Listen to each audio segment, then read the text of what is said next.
We got some wheels. It's the most motivational segment in all sports. It's the Bud List. Also a time where we read some letters. Very eco-friendly today. Why is that? No envelope. Oh, how'd it get delivered? Slid under the door? Nobody knows. Could it be an inside job?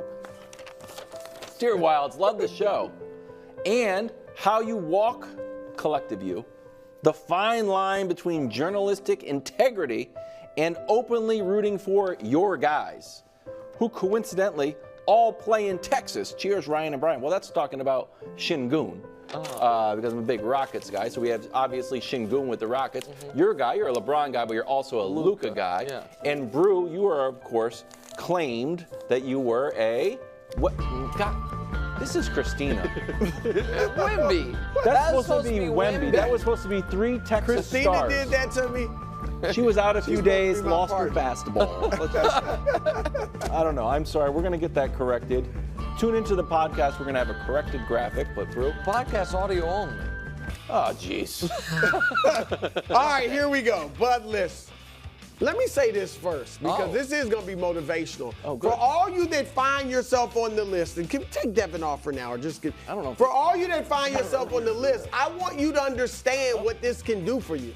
Because last week, Oh, wow. Zach Edey was on the list. Yeah? All right, and all he did was go out and average 26.5 points, 17 boards, 3 blocks, and getting Purdue to the Sweet 16. The Sweet So 16, it's they're the 1 seed. motivational. They had been getting beaten by lower seeds previously in the Who's tournament. producing today's show? Dusty. Dusty or Boilermaker. Dusty had nothing to do Oh, with you're it. live. He was trying to get A 1 me to put seed is Edey in the back Sweet on the 16. Okay, go ahead. No, it's motivation, Okay. guys. Take it the right way. Yeah. All right, at number 3, you just saw Devin Booker. Now, this is funny, because the star-studded Spurs or Suns are 7th seeded right now, okay? And in danger, therefore, of even missing the playoffs. I mean, you're in the play-in, the 7th seed, it looks like you're safe. Not necessarily, especially with the Western Conference field that's always going to be very tough. So everyone is saying, what if Kevin Durant? What if the Suns don't make the playoffs? What's that going to do for the legacy of Kevin Durant? I'm looking at it a little differently. I get it. It might be a little ding on Durant's legacy, but Kevin Durant's a made man. That's true. Kevin Durant has 2 finals MVPs. All right? Kevin Durant's 35 years old in his 16th season. So you know what I'm going to say if Kevin Durant misses the playoffs? Well, he's old. All right? He still can get points, but he's old. All right? Devin Booker, not so much. 27, he's a club superstar, isn't he? He made it last year. Okay, 27 years old, 9th year, right smack dab in the middle of his prime.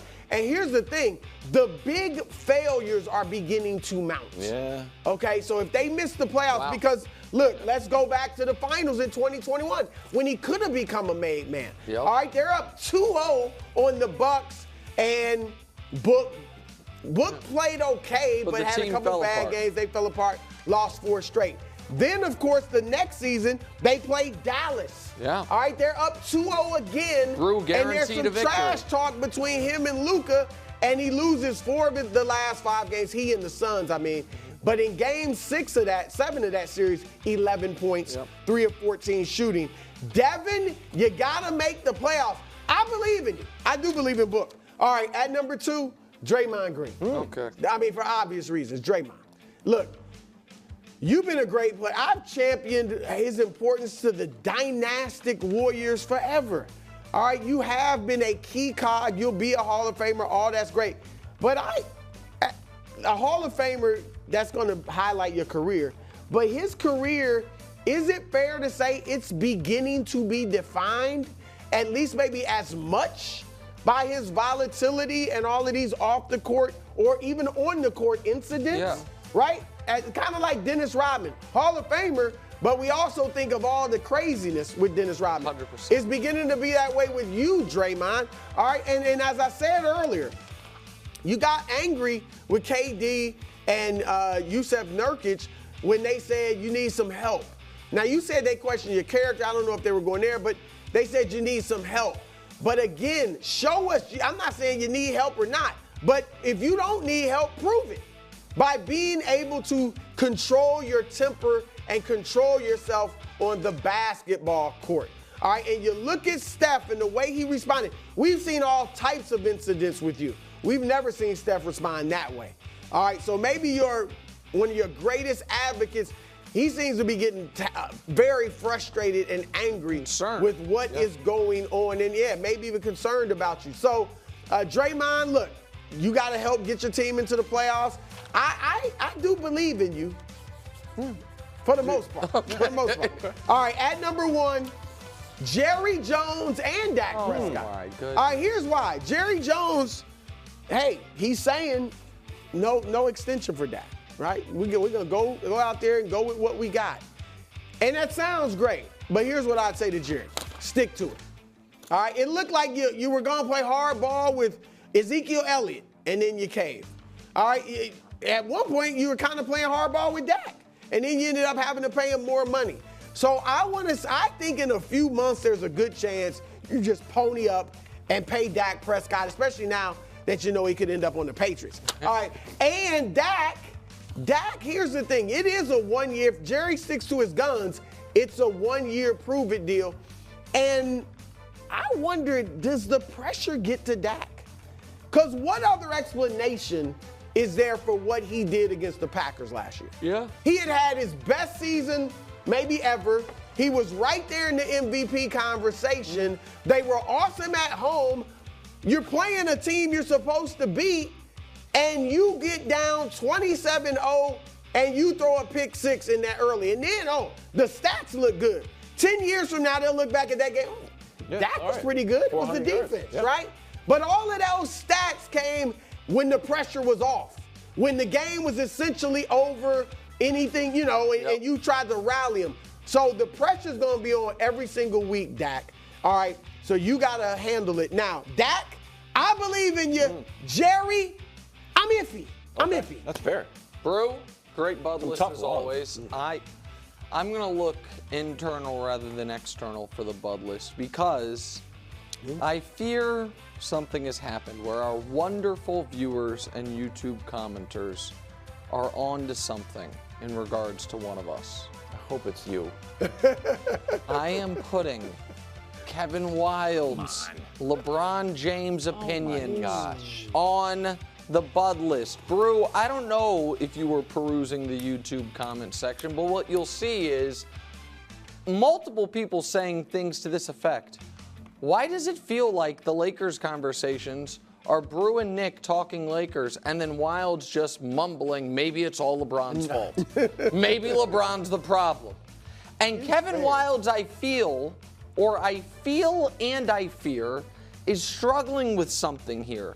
Because I know unequivocally Wild likes and respects LeBron James, the person. That's what's angers the philanthropist, what he's done for the league.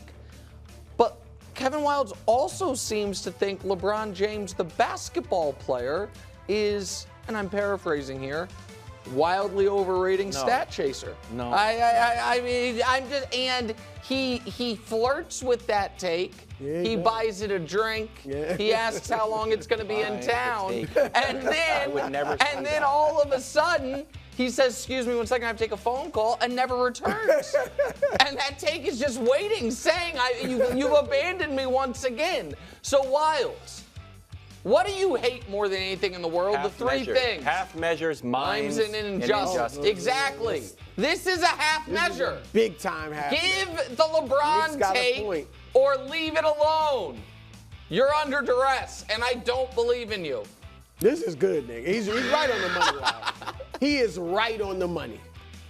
He is. Do you think the Lakers are exceeding expectations this year? No. Why? Not LeBron's fault. Well, I know it's not. But why? You're doing it again. The Lakers have 2 All-Stars, do they not? I don't know why. How many All-Stars do the Sacramento 39. Kings have? How about that? 2. Sabonis and Fox. Were they there? What do you mean? Were they at the All-Star game? I don't know. They weren't. I don't think they made the All-Star team. No, Fox did now. But they've been All-Stars. They have, but not this year. Sorry. How many All-Stars do the Rockets have? None.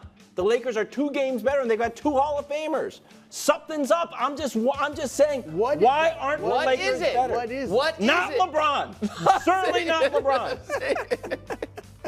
But something's going on.